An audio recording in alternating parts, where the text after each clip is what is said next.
The Coral Island by R. M. Ballantyne, A Tale of the Pacific Ocean. Chapter 11. When we awoke on the following morning, we found that the sun was already a good way above the horizon, so I came to the conclusion that a heavy supper is not conducive to early rising. Nevertheless, we felt remarkably strong and well, and much disposed to have our breakfast.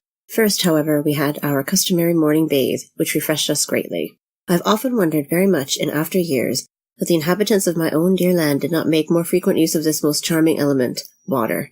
I mean in the way of cold bathing. Of course, I have perceived that it is not convenient for them to go into the sea or the rivers in winter, as we used to do on the Coral Island, but then I knew from experience that a large washing tub and a sponge do form a most pleasant substitute.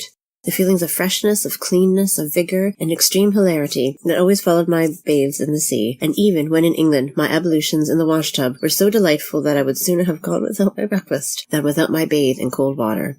My readers will forgive me for asking whether they are in the habit of bathing thus every morning, and if they answer no, they will pardon me for recommending them to begin at once.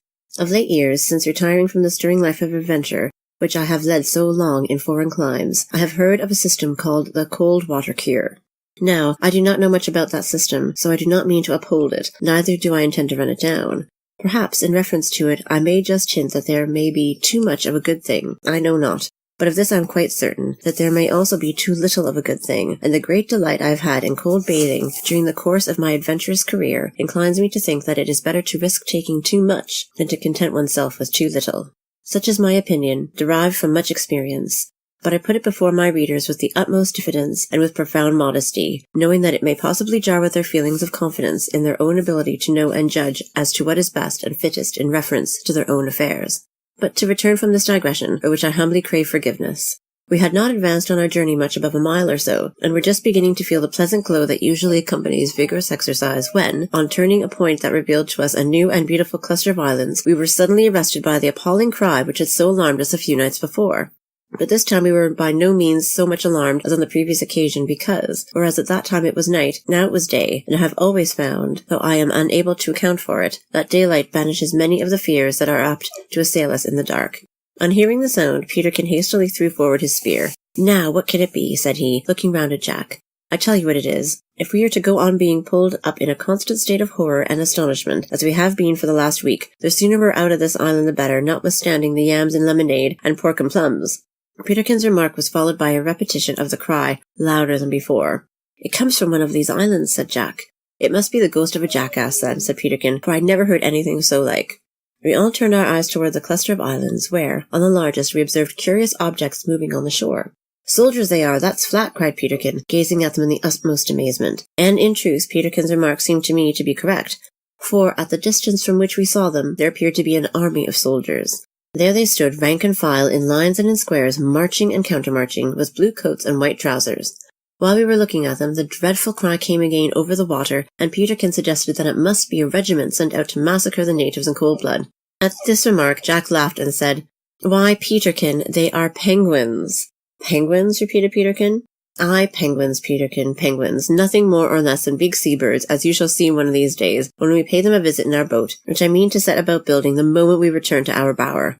"So then, our dreadful yelling ghosts and our murdering army of soldiers," remarked Peterkin, "have dwindled down to penguins, big seabirds." "Very good. Then I propose that we continue our journey as fast as possible, lest our island should be converted into a dream before we get completely round it." Now, as we continued on our way, I pondered much over this new discovery and the singular appearance of these birds, of which Jack could only give us a very slight and vague account, and I began to long to commence at our boat, in order that we might go and inspect them more narrowly. But by degrees these thoughts left me, and I began to be much taken up again with the interesting peculiarities of the country which we were passing through. On the second night we passed in a manner somewhat similar to the first, at about 2/3 of the way round the island, as we calculated, and we hoped to sleep on the night following at our bower. I will not here note so particularly all that we said and saw during the course of the second day, as we did not make any further discoveries of great importance. The shore along which we travelled, and the various parts of the woods through which we passed, were similar to those which have been already treated of. There were one or two observations that we made, however, and these were as follows. We saw that, while many of the large fruit-bearing trees grew only in the valleys, and some of them only near the banks of the streams where the soil was peculiarly rich, the coconut palm grew in every place whatsoever. not only on the hillsides but also on the seashore, and even, as has been already stated, on the coral reef itself, where the soil, if we may use the name, was nothing better than loose and mingled with broken shells and coral rock. So near to the sea, too, did this useful tree grow, and in many places its roots were washed by the spray from the breakers. Yet we found the trees growing thus on the sands to be quite as luxuriant as those growing in the valleys, and the fruit as good and refreshing also. Besides this, I noticed that on the summit of the high mountain, which we once more ascended at a difficult point from our first descent, we found abundance of shells and broken coral formations, which Jack and I agreed proved either that this island must once have been under the sea, or that the sea must have once been above the island. In other words, that as shells and coral could not possibly climb to the mountaintop, they must have been washed upon it while the mountaintop was on a level with the sea. We pondered this very much, and we put to ourselves the question, what raised the island to its present height above the sea? But to this we could by no means give to ourselves a satisfactory reply. Jack thought it might have been blown up by a volcano, and Peterkin said he thought it must have jumped up of its own accord.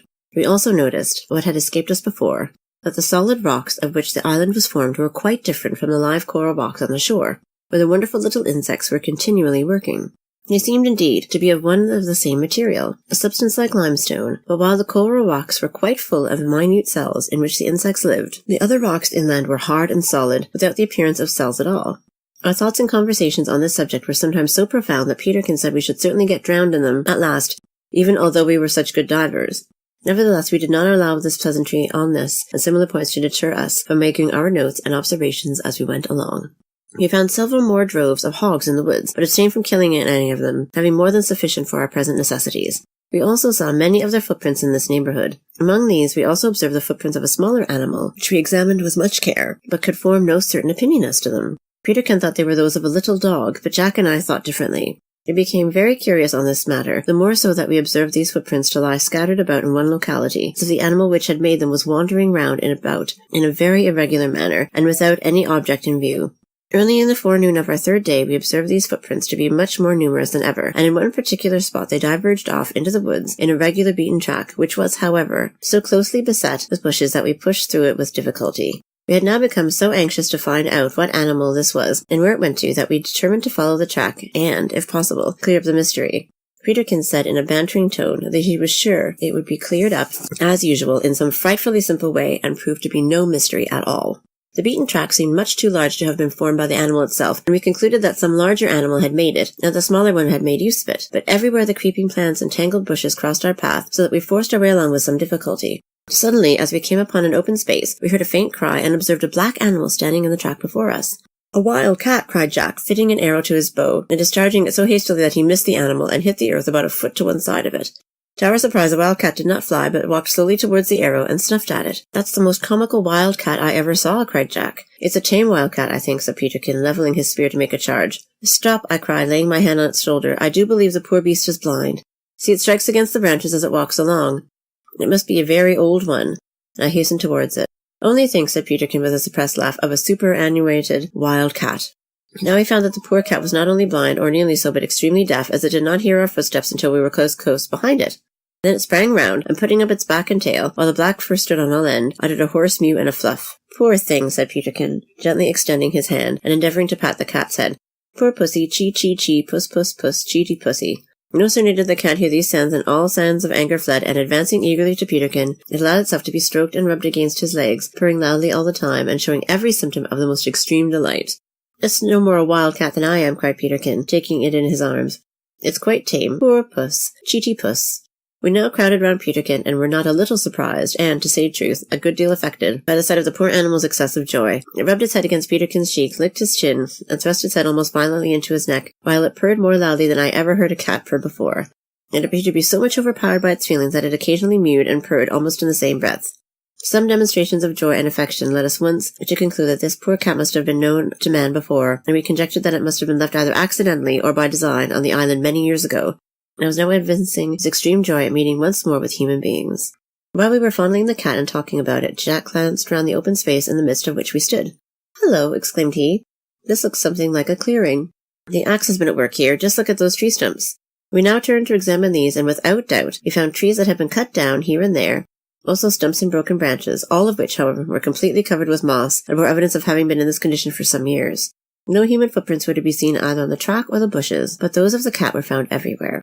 We now determined to follow up the track as far as it went, and Peterkin put the cat down, but it seemed to be so weak and mewed so pitifully that he took it up again and carried it in his arms, where in a few minutes it fell sound asleep. About 10 yards further on, the felled trees became more numerous, and the track, diverging to the right, followed a short space to the banks of a stream. Suddenly we came to a spot where once must have been a rude bridge, the stones of which were scattered in the stream, and those on each bank covered entirely over with moss.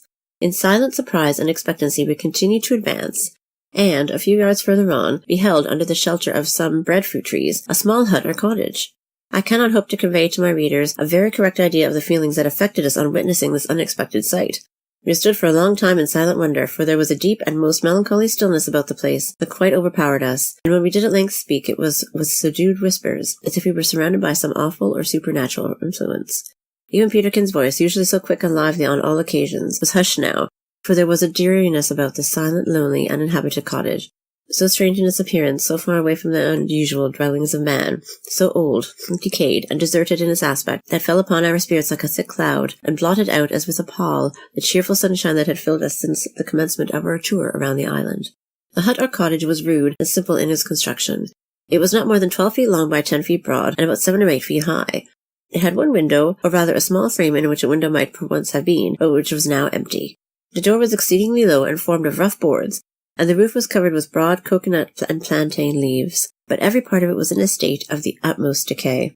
Moss and green matter grew in spots all over it. The woodwork was quite perforated with holes. The roof had nearly fallen in and appeared to be prevented from doing so altogether by the thick matting of creeping plants and the interlaced branches which years of neglect had allowed to cover it almost entirely, while the thick, luxuriant branches of the breadfruit and other trees spread above it and flung a deep, sombre shadow over the spot, as if to guard it from the heat and light of day. We conversed long and in whispers about this strange habitation, and we ventured to approach it, and when at length we did so, it was, at least on my part, with feelings of awe. At first Jack endeavoured to peep in at the window, but from the deep shadow of the trees already mentioned, and the gloom within, he could not clearly discern objects, so we lifted the latch and pushed open the door. We observed that the latch was made of iron, and almost eaten away with rust. In the like condition were also the hinges, which creaked as the door swung back. On entering we stood still and gazed around us, while we were much impressed with the dreary stillness of the room. But what we saw there surprised and shocked us not a little. There was no furniture in the apartment save a little wooden stool and an iron pot, the latter almost eaten through with rust. In the corner farthest from the door was a low bedstead, on which lay 2 skeletons embedded in a little heap of dry dust. With beating hearts we went forward to examine them. One was the skeleton of a man, and the other that of a dog, which was extended close beside that of the man, his head resting on his bosom. Now we were very much concerned about the discovery, and could scarce refrain from tears on beholding these sad remains. After some time we began to talk about what we had seen, and to examine in and around the hut, in order to discover some clue to the name or history of this poor man, who had thus died in solitude, with none to mourn his loss save his cat and his faithful dog. But we found nothing, neither a book nor a scrap of paper. We found, however, the decayed remnants of what appeared to have been clothing, and an old axe. But none of these things bore marks of any kind, and indeed they were so much decayed as to convince us that they had lain in the condition in which we found them for many years. This discovery now accounted to us for the tree stump at the top of the mountain with the initials cut in it, also for the patch of sugar cane and other traces of man which we had met with in the course of our rambles over the island. And we were much saddened by the reflection that the lot of this poor wanderer might possibly be our own, after many years' residence on the island, unless we should be rescued by the visit of some other vessel or arrival of natives. Having no clue whatever to account for the presence of this poor human in such a lonely spot, we fell to conjecturing what could have brought him here. I was inclined to think that he must have been a shipwrecked sailor whose vessel had been lost here, and all the crew been drowned except himself and his dog and cat. But Jack thought it more likely that he had run away from his vessel, and had taken the dog and cat to keep him company. We were also much occupied in our minds with the wonderful difference between the cat and the dog. For here we saw that while the one perished like a loving friend by its master's side, with its head resting on his bosom, the other had sought to sustain itself by prowling abroad in the forest, and had lived in solitude to a good old age.